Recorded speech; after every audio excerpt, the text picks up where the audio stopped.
In about a day and some change, Gorou and Itto are going to be added into Genshin Impact, making the beginning of the Geo meta. And I thought it'd be important to give an overview of what that means, since I'm probably going to have this video made before the other 4 stars are announced. It'll come out after the 4 stars are announced, so I'll be fucked trying to talk about any of the other 4 stars in the banner or the weapons. I don't know, maybe I'll do a short on it. All right, so the first thing I need to bring up is the roles that both characters will play on a team. Itto's pretty easy. He's pretty much always going to be a main DPS on any team you use him with, although you could also possibly burst DPS with him, and really which one you do is going to depend on the rest of your lineup and how you play with him. I already know a thing or two about his skills, so generally if you burst with him, the sequence is going to get fairly simple. Drop E, hit Q, basic sequence, charge, swap.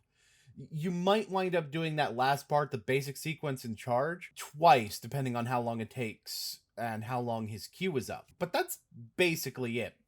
You build up the superlative strength stacks to 4 or 5, use them up, and then do that again if you've got time. Some constellations will probably help with that, but leaving him on the field to build up strength stacks while off-fielders add to the damage is also a valid tactic. Hard to say much else until he actually comes out other than artifact sets. 4-piece Husk is probably the best if you're going for burst DPS style, but if you leave him on the field outside of the ult sequence, that or a Cake Petra is probably the way to go, possibly a 2-piece of both. Although you could go Emblem too, so that your ult is up more frequently. Emblem Husk would probably be the way to go on that. So let's talk Gorou's build, because he's actually going to define a lot of the rest of what I'm going to talk about in this video rather than Itto.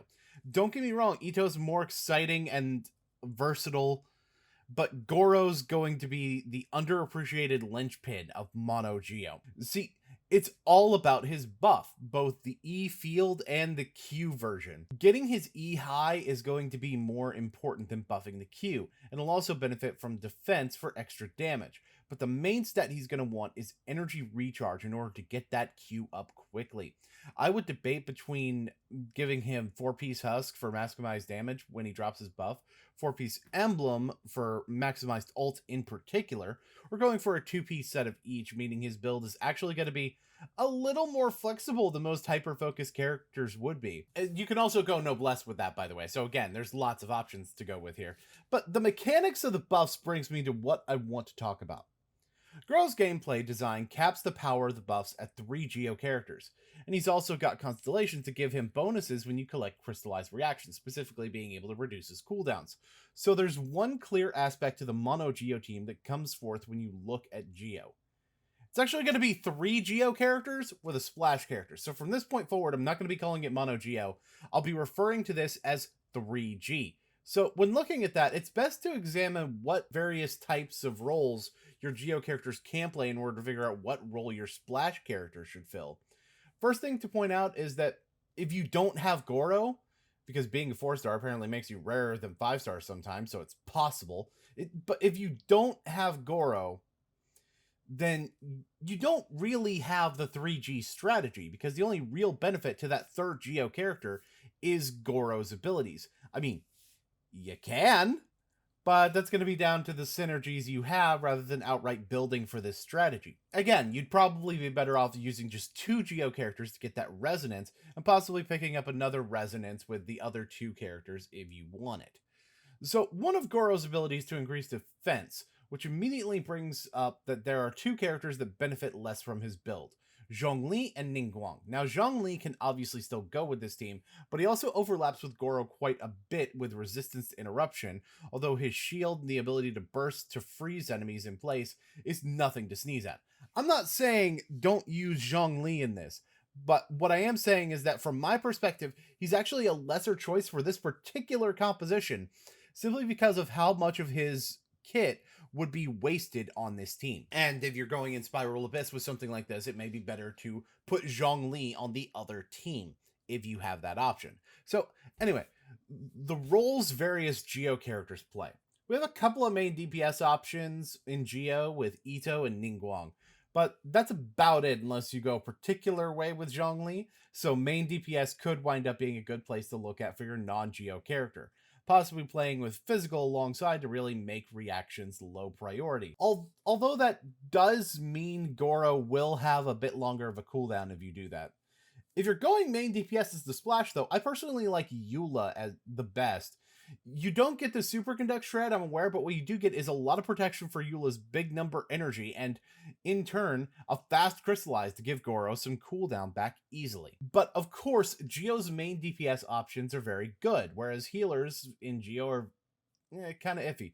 Like, I know Noelle, I talk up Noelle a little bit on this channel, but your options are really her and two characters that you would need to have at Constellation 4, one of which is an event 5-star. And to be honest, that healing could very well wind up being lackluster and not really serving a good main healer role. Gorou's defense buffs do also help both his and Noelle's healing, but it's possible you may instead want to run a splash healer because the splash healers are better.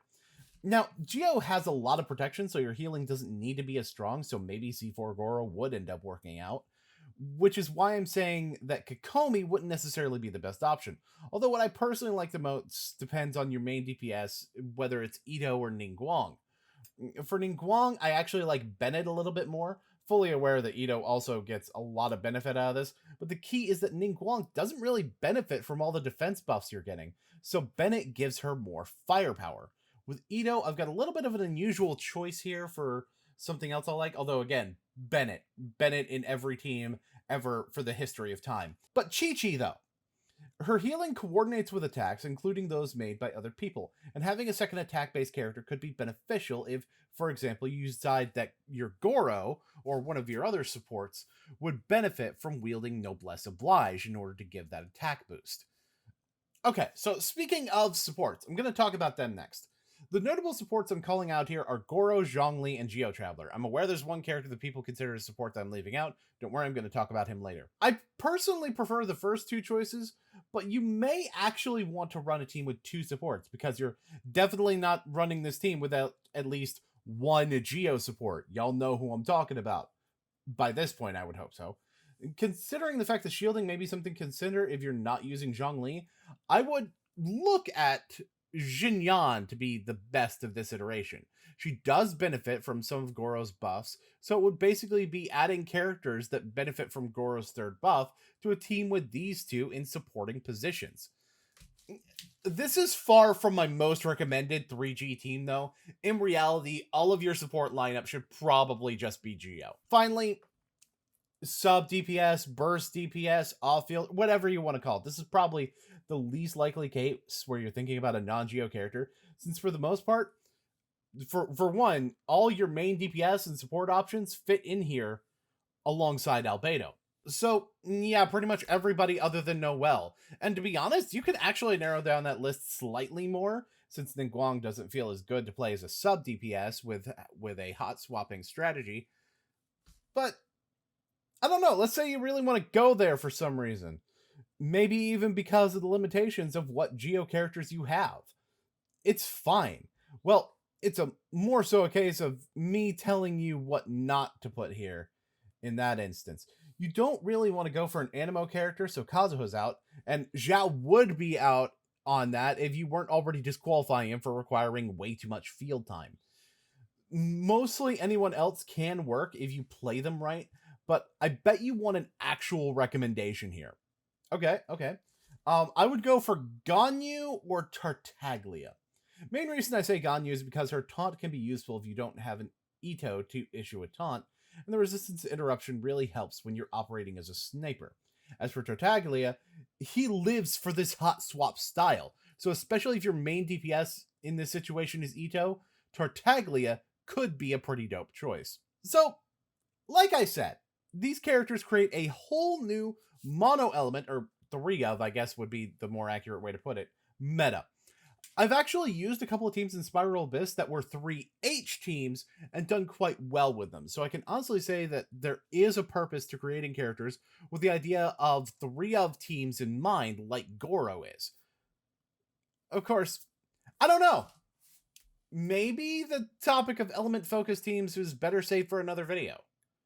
I did do a lot of talking about Mono Geo, or 3G, but I don't know, maybe covering that a little bit more in regards to this concept with other elements is a topic for another day.